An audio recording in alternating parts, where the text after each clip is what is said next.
'Tis the season, and whether you're feeling jolly or not, these holiday songs are sure to make you feel merry and bright. Happy Christmas. It's Christmas. Merry Christmas. Merry Chrysler. Hello, America. Welcome to the 5th edition of Music Monday. This series was started on my channel to talk about my first and one true love. Each Monday I'll dive into a musical topic, share my opinions, sprinkle with some fact about an artist, song, album, etc. So it's Christmas, Merry Christmas, and we're here. It's the holiday season, and we're here to discuss holiday songs. I only have 9 of them. I'm looking, but I can't see. When I was younger, nothing put me in the Christmas spirit more than the night before Christmas. Okay, so I would be upstairs in my room, right? And I would turn on Christmas music just the night before Christmas, so I can wake up and be like, oh my gosh, it's Christmas. Oh my gosh. Let me tell you, Christmas at my house, now this has nothing to do with the video, but Christmas at my house was so drawn out. Like, for what? Number one, I would wake up. My mama would be in her room. I would be in my room. I would wake up and I would be like, Mom, it's Christmas. And she would be like, yes, it is Christmas. And then she would be on the phone, talking on the phone to my auntie or to one of her freaking friends. And it's like, dang, girl, can I go downstairs and open something? So she would always have, you know, gifts in the stocking, like, you know, earrings and candy and stuff. So I would go downstairs, open the stocking, right? I'm opening the stocking. Oh my gosh. Okay, cool. She's still upstairs. I'm like, okay, hurry up, lady. Hurry it up. She wasn't hurrying it up. She was on the phone, talking. And then she would come downstairs. And I wouldn't be able to open all of the presents because we have to go to my grandmother's house. My grandmother and my great-grandmother. So I would get to open one. I remember the year that I got my MP3 player. I remember going over to the tree, you know, to the presents. And I remember pressing, you know, the buttons. So I was like, what is that? That got buttons. And so she was like, you can open one gift. I opened up that gift and she was like, you knew. And I was like, no, I didn't know. I didn't know that it was an MP3 player, but I knew that it had buttons. And I said, well, what is this? I need to know. Let me tell y'all. I'm going to insert a picture. Did I like introduce this or did I just start talking? Hi everyone. This is my show that I do. I feel like I said that, but I didn't say hi to you. Hi, how are you? Last week was a bit of a shit show, so we're here. We are recording at 5:13 p.m. I have been amazing in my life today. I woke up. I didn't meditate or do yoga. I didn't do any of those things that I normally do. I woke up. I started making Christmas cookies, washing dishes, putting loads of laundry. Finishing my script. I've been doing so much that I'm 100% a different woman. But we're not here for that. So that MP3 player, it was a Sansa. It was a Sansa. Yeah. Y'all, I'm definitely going to. Okay, so I found it and I'm going to insert a picture. That MP3 player was the best MP3 player I've ever had. It was called a Sansa Fuse, okay? SanDisk, oh my gosh. SanDisk, which is an SD card maker. A SanDisk Sansa Fuse. It had this big ass USB port at the bottom. And it got broken. It got broken. And when it got broken, my whole world ended. Because it was such a good machine. But the only thing that was broken with my MP3 player was the screen. So I had like kind of remembered enough, you know, to go to music or to go to recordings, because I think you could record. I had an MP3 player where you could record, and that's how I got a lot of my songs, because I recorded them off of the radio. I had a radio feature on here too. It was, or did I can't remember. One of my MP3 players, I think it was the one before that I lost, oh Lord Jesus. It had a feature to record. So when my SanDisk sans a fuse, when the screen went out, you know, I couldn't, like, it was like somewhere to turn it on, like on the bottom or on the top. So I would turn it on, the screen was white. But I put my headphones in and I could just listen to the music. And since it was my MP3 player, of course, you know, you have songs that you don't want to listen to at that time, but they were all my songs. They were all songs that I enjoyed, so I lived with that MP3 player for a good minute. This week for Music Monday, I'm going to be talking about 8 Christmas songs. I tried to rack my brain and find more, like Jingle Bells. That's not on here, even though I kind of do like that. So Jingle Bell, Jingle Bell, Jingle Bell Rock. Jingle Bell Stop and Jingle Bell Flop. I don't know the song, but I do like Jingle Bells. It's not on this list, but it's on the list because I like it. Okay, so that's an honorable mention. That has no history behind it. So number 8, we're starting off this list with number 8. Number 8 is a song that is pretty freaking sad. Okay, it's a sad song. Also, I do like Last Christmas I gave you my heart, but the very next day you tore it apart. I don't think that's the lyrics. I really don't, but we here now. We here now. That song is by Wham, if I'm not mistaken, who made one of the best songs I've ever heard. If you play Grand Theft Auto and you listen to the radio, you've heard Everything She Wants, Grand Theft Auto 5.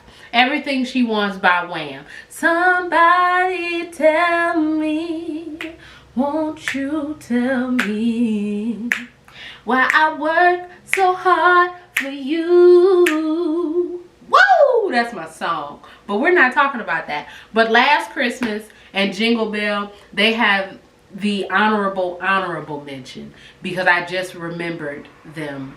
Jingle Bell Rock, not Jingle Bells, not the regular song. Anyway, let's get started.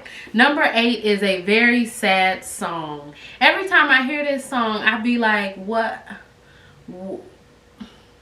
Why is this a Christmas song? This is not a Christmas song where you say, hey, turn this on, let's listen to it. No, it's not. But it's I'll Be Home for Christmas. It was originally released in 1943 by Bing Crosby and written by Kim Gannon and composed by Walter Kent. Apparently, this is from the perspective of a soldier who is overseas in World War II. And, you know, he writing his family like, yo, I'm going to be home, but only in my dreams. And I don't know why I'm laughing because that's really horrible. Like, first of all, don't write me. Don't write me and say, don't write me and I'm reading, oh my God, he going to be home in his dreams. Is he about to Kermit? I can't call him, right? You can't just call somebody in 1943 if they at war, right? I guess you can't call nobody if they at war in general, right? So it's just like, what do you mean you gonna be here if only in your dreams? I mean, like, I understand you ain't gonna be here now, but my brother, your spirit is sounding low, you know? I don't know how this...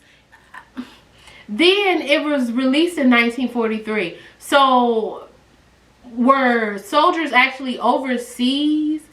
Did they hear this song and be like, dang. Like, I just really feel like this is the icing on top. This is the icing. This is the cherry on top of you just being like, man, turn on the radio. Let's hear. I mean, at least we not home, but could you imagine being at, you know, overseas at war? You're a soldier doing this, you know, and you like, okay, all y'all sitting around, it's Christmas or Christmas Eve, and y'all like, okay, well, let's turn on the radio. You turn on the radio, they, you know, got like, they playing Christmas songs. And then, you know, y'all laughing and y'all joking and y'all chilling. And then they start playing, I'll be home for Christmas. You can count on me. Like, whoa, the mood has instantly been changed. Niggas is crying, they sad, they like, dang, I don't want to be here no more. So I love the song because it's a really, you know, hauntingly sad song. I'm all about haunting songs. I'm not really all about sad songs, but you know, it's just like, I like it. I like it. Apparently Bing Crosby was killing the game back in the day of like Christmas songs. Like, he was killing the game. This man then recorded a few of these on this list. Like, this what I do, my boy. This what I do.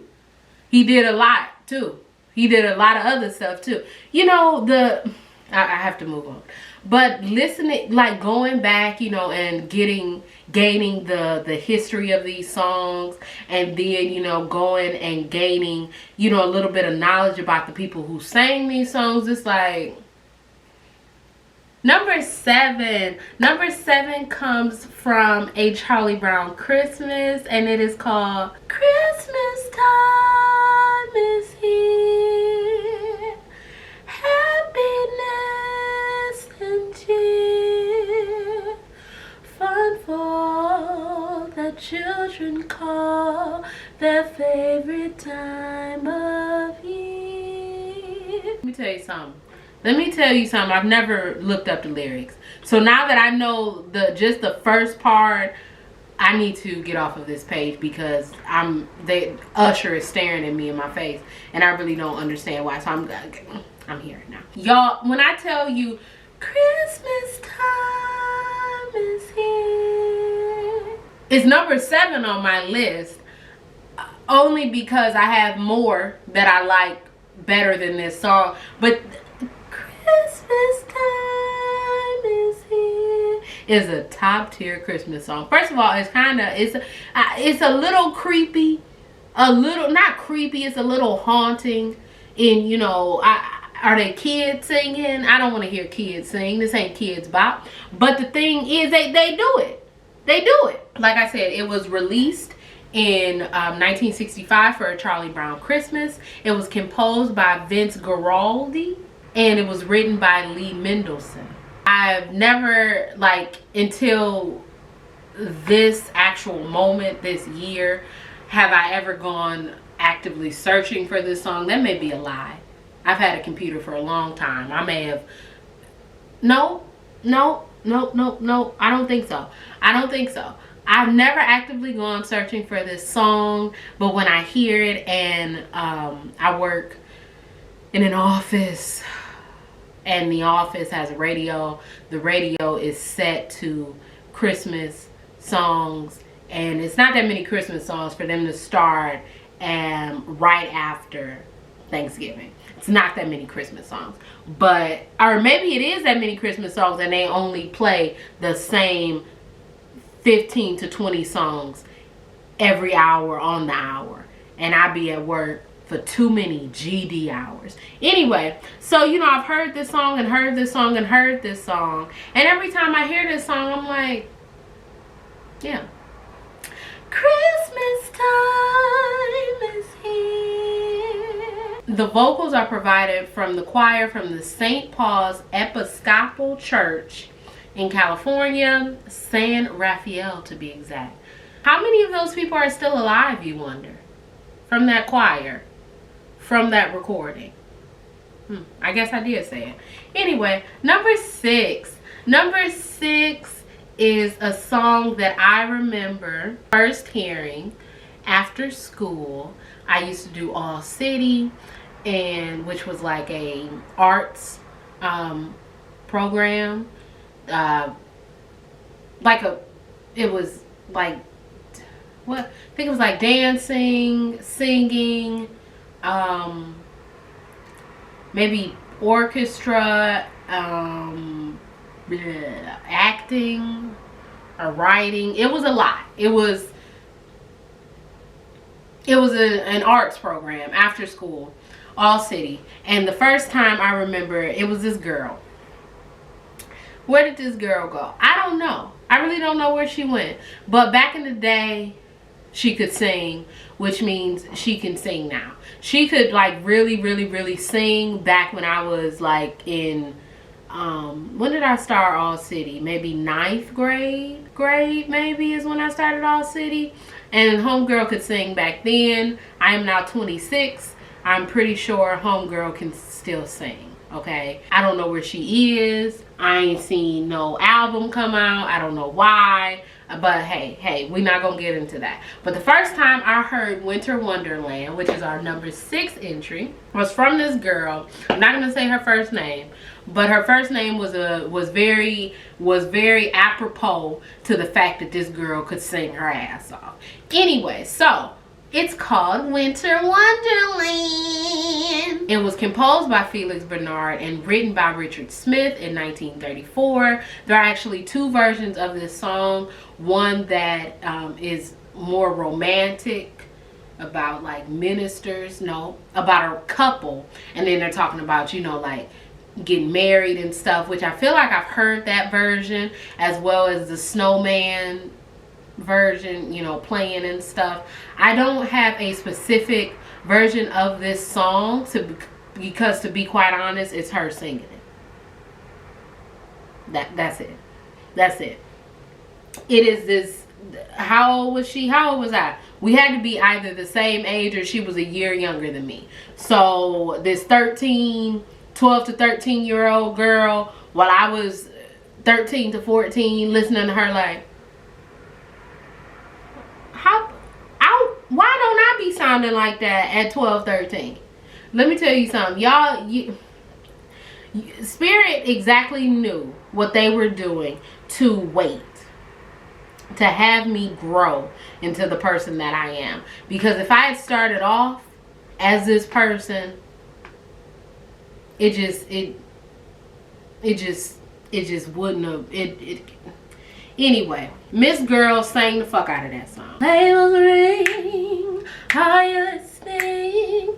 In the lane, snow is glistening.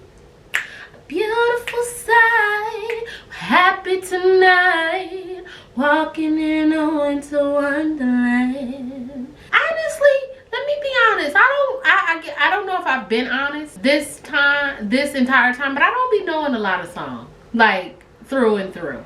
So I do love these songs, though I do not remember them.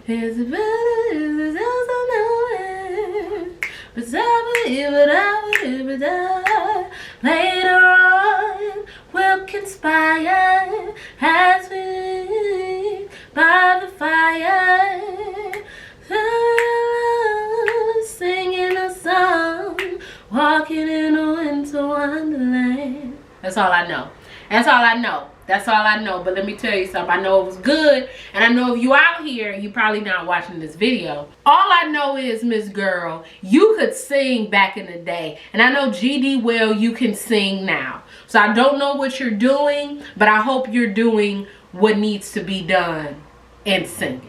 Okay, Miss Girl could sing to the point where the only reason, well, I mean, it's a good song. Winter Wonderland is a great song. But the only reason why Winter Wonderland is on my list is because she sang the hell out of that song. If like we had the capabilities that we do today, Miss Girl would already be on Instagram or TikTok because somebody would have pulled out their phone and recorded her singing that song.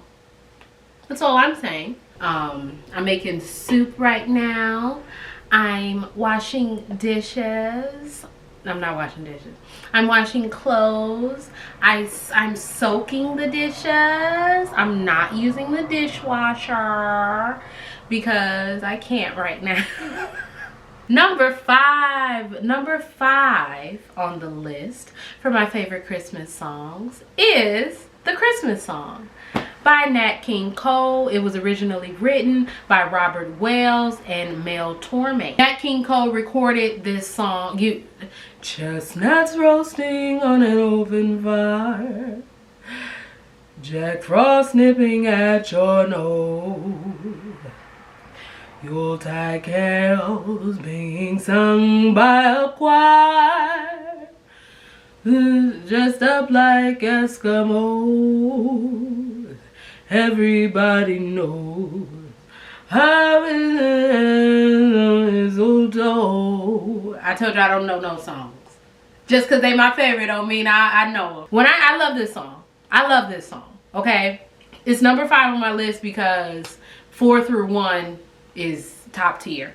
But this is a top tier song. It was originally recorded. Actually, it was recorded 3 times. The first in 1946. The second in 1953, and the last recording was in 1961 with a full orchestra arranged by Ralph Carmichael. This is the most beloved and most popular version. However, the first version that he recorded, Nat King Cole recorded, is in the Grammy Hall of Fame. As I was reading about the history of this song, I was like, what? Robert Wells and Mel Torme, they wrote it in July, and it was like, oh, well, one of them, who said that? Because I was like, why would you say that? Robert Wells gonna say, well, I was just writing stuff that made me think of winter because it was July and I was high. What? Like, did they not have air conditioning? Probably not. Did they not have fans? Did they have fans in 1946? The first electric fan was in 1886. That's number 1. So don't do that. Air conditioners were in 1902. Air conditioners were invented, and they were introduced to the homes in 1931. What is he talking about? What is he talking about? I was like, what do you mean? What do you mean you was Jack Frost nipping at your nose? Yuletide carols being sung by a choir. Like, sir, it's still hot. I understand the power of the tongue, but sir, like, okay. Anyway, to be honest, I have always wanted to learn more about Nat King Cole. My mother was a huge fan of his daughter Natalie Cole, so I'd always wanted to know more about Nat King Cole because I love to know the history of people. I still haven't learned anything about Nat King Cole. I still don't know many, if any, of his songs other than this song, and that was number 5, The Christmas Song, or Chestnuts Roasting on an Open Fire. So we are at our halfway mark, so now we are going to be talking about 3 honorable mentions. If you are going to be upset with me, definitely be upset with me right now. Start being upset with me, because this is an honorable mention just because I felt like I had to put it on the list. Okay, yes, I'm gonna be honest. All I Want for Christmas Is You, written and produced by Mariah Carey and Walter Afanasieff. I hope I'm saying that correctly. It was released in 1994. It is the best-selling Christmas song of all time, specifically after 1991, because that's when the Nielsen sound scan was introduced, and that's when they could accurately track singles and albums being sold at the point of sale. So the barcode, once you scan something, and they be like, okay, they bought it. So it's sold over 10 million copies worldwide. I remember very recently, like at the start of this Christmas season, this holiday season, Mariah Carey had received her second, I think it had went either double platinum or diamond. This song that went something, okay, something, and obviously. But the reason why this is an honorable mention is because it's so iconic. We've all heard it. You know, Mariah Carey does what she do. She really changed the game. She really said, I'm about to write a Christmas song and it's about to be forever. And it was like, what? And she said, I watched the video and I'm sorry. Maybe because I've heard it so many times, like in this span of after Thanksgiving to this little time at my job, but I just ain't rocking with this song. I'm sorry. I only put it on this list because it would have been egregious if I had not put it on this list. But I ain't rocking with this song as heavily as I'm just not rocking with it. I'm sorry. Number 2 is White Christmas, which this was apparently the highest selling Christmas song before 1991, before they implement March of 1991, before they implemented the Nielsen SoundScan and they weren't accurately tracking singles and albums from the point of sale. Like I said, sung by Bing Crosby. I guess he did what needed to be done. Now, I was reading this. It was written by Irving Berlin in 1942, and it was released with the film Holiday Inn, Hotel Motel, Holiday Inn. But it was first performed in 1941. So I was on Wikipedia and I said, huh? What? I didn't do no more research other than that. So I'm telling you that I was also confused by the information. So when I present this information to you, please don't say, what is that? Because I don't know. It was performed by Bing Crosby on the Kraft Hall Christmas show. Mr. Crosby was doing all the Christmas shows, it seemed like. It seemed like he was the Christmas king. Okay. And then Mariah Carey said, I'll be the Christmas queen. And I think that's what it really is, to be quite honest. They stepping on people's necks.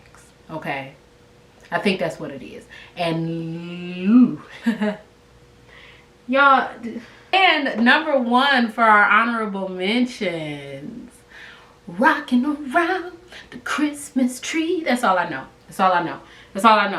And why is this an honorable mention? Because I like it. I don't know the song all like that. To be quite honest, I probably would have switched this out for Jingle Bell, Jingle Bell, Jingle Bell Rock. Because I do like that song more than I like this. But they both got rock in them. So I got a little confused. Maybe that's what it was.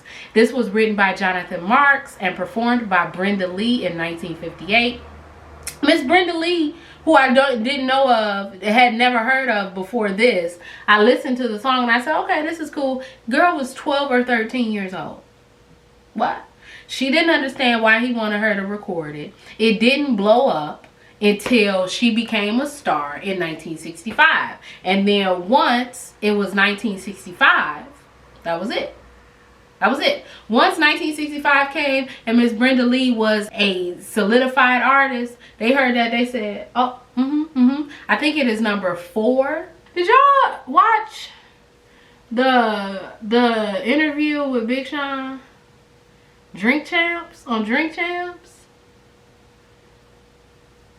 So we are done with our honorable mentions. We're going to move right along to number 4. Number 4 has become a very controversial song in the past couple of years. I don't feel any type of way about it. You know, like the controversy. If people feel like the song is a little too much, then the song is a little too much to them. If people feel like the song is not a little bit too much, then the song ain't a little bit too much to them. The song that I'm talking about, our number 4 entry, is I Really Can't Stay. Baby, it's cold outside. I've got to go away. Baby, it's cold out there. This evening has been so very nice. I don't know the rest of the man's part. Now let me tell you. It was written by Frank Loesser in 1944. and made popular in the 1949 film Neptune's Daughter. I am most familiar with the 1961 Ray Charles and Betty Carter recording of this song because back in high school, Miss Ma'am, I sung this song. And our choir director, Dr. Woods, was going off of the 1961 Ray Charles and Betty Carter version of this song. I, first of all, am upset. Okay? I'm upset because why? For our show, it was a show. Like, it was I guess, not just a show of my high school, but also like all city as well. It was the Christmas show or the holiday show. It was 12, 12, 12. I remember it because that's the last, sequence of numbers that you'll ever see in your lifetime. That's it. We're done. So 12, 12, 12.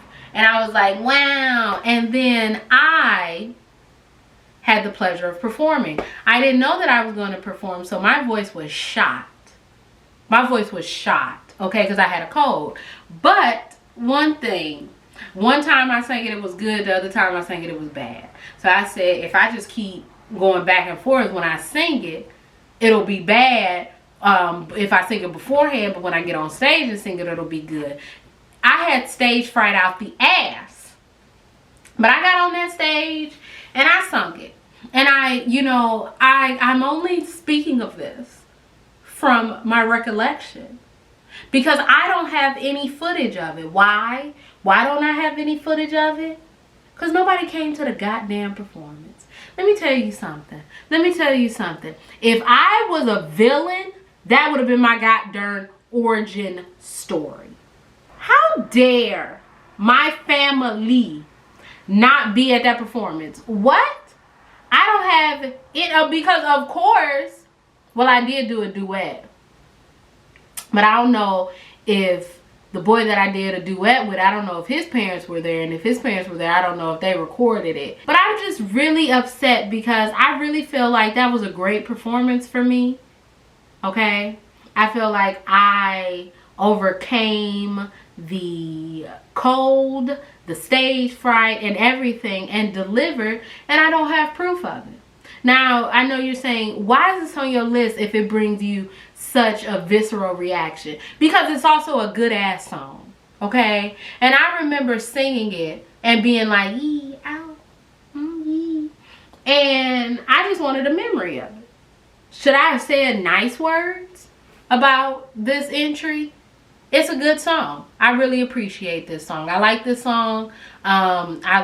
It's mostly nostalgia why it's on my list and why it's so high, because every time I hear somebody sing a version of it or, a duet of it, I say, my version was better.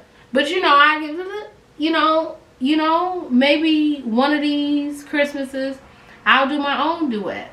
Me and me. Number three is a song that was released in 1993, and it was written by Wanya Morris and Brian McKnight. This is Let It Snow, oh, let it snow.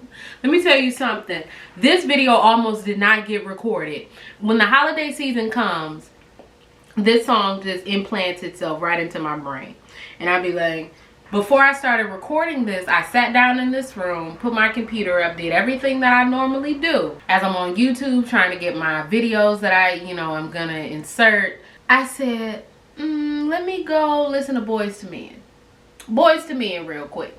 Boyz II Men featuring Brian McKnight, Let It Snow. And I listened to it and I said, yeah, yes, yes, yes. Then I remembered that they had another version of Let It Snow that came out in 1998 that was on Brian McKnight's album, Bethlehem. I've yet to find that, but in searching for that, then I found Brian McKnight singing Let It Snow for the first time in 25 years. And then I saw the new version of Let It Snow, which came on OWN. I got wrapped up in a run that Brian McKnight did that I had to put it on pause. Okay, put it on pause. I had to put it on pause because that run would have consumed me. This video would not have been made. I don't know a lot of Boyz II Men songs. I don't listen to Boyz II Men.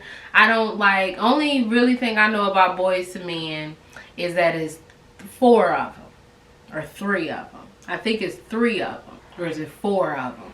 It's a number of them in a group.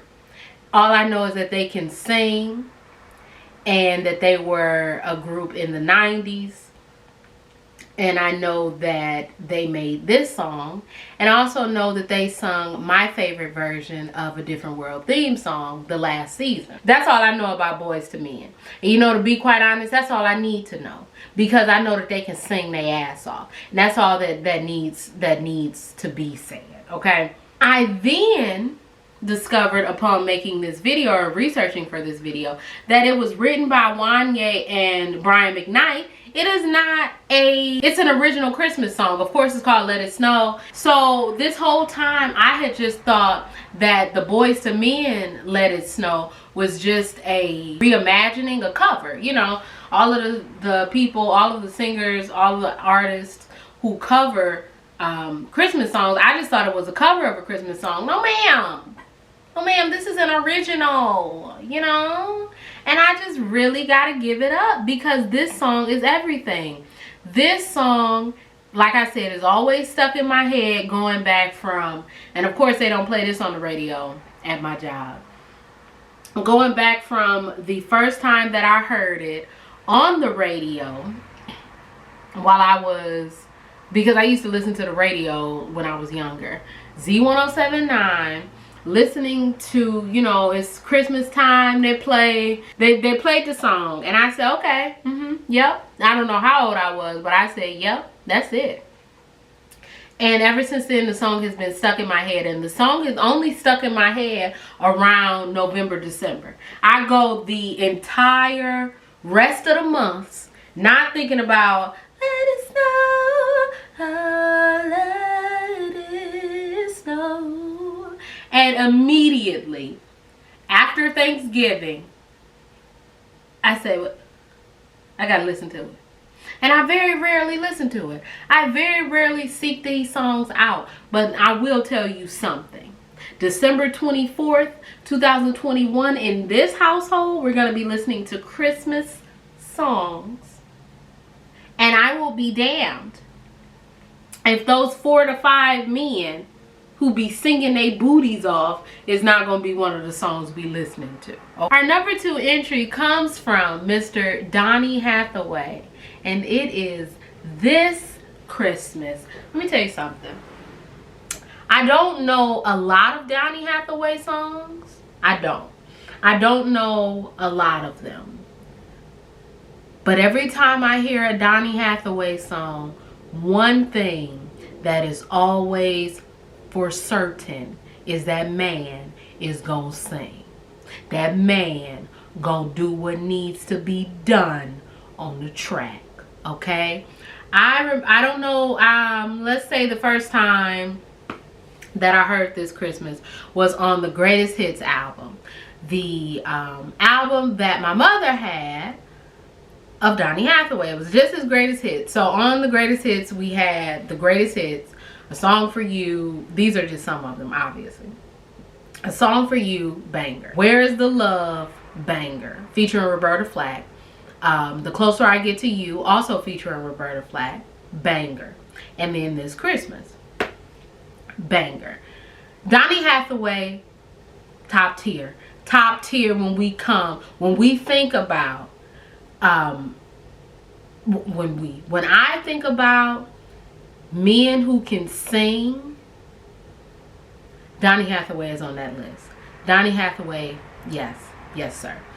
This was written by Donnie Hathaway, or Donnie Pitts as he was credited on the song, and Nadine McKinnon, and it was released in 1970. This Christmas is obviously a standard. Like, nobody, like, it's not about to be Christmas and you not about to hear Donnie Hathaway. Like, what? There's absolutely no way. Oh, we playing Christmas songs. Oh, okay. And nobody plays Donnie Hathaway. It's a violation. Flag on the play. That's all that I gotta say. And we have made it to our number one entry. Our number one entry is obviously my favorite Christmas song of all time is Carol of the Bells.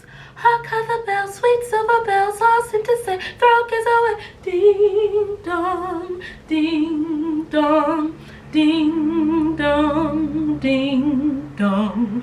One seems to hear words of a cheer from everywhere, filling the air. Oh, how happy are the sounds. I don't believe in cloning, but if I got cloned and then I got cloned again and then got cloned a last time and I have 4 clones sitting around, when I tell you we need to do Carol of the Bells, come on. First time I heard this, I don't know if it was the first time I heard this song, but my love of this song came from All City, the after school program that I used to go to. And the choir director, whose name I cannot remember, he wanted to do this song. At my high school, I was a tenor. At All City, I was an alto. So, ding dong, ding dong, ding dong, ding dong. And then the end, ding dong, ding, ding dong.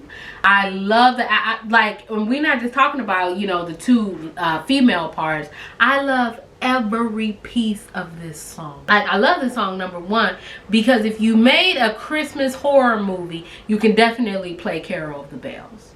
Not change a damn thing about it. While people sing songs of a cheer, Christmas is here. You definitely getting a little scariness. And I love it. I love it. It was composed by Mykova Leontovic. I'm probably not saying that correctly. In 1914, with the lyrics being written by Peter J. Wilhowsky in 1921. The original song is a Ukrainian song called Shashirdek. That's probably not how to say it.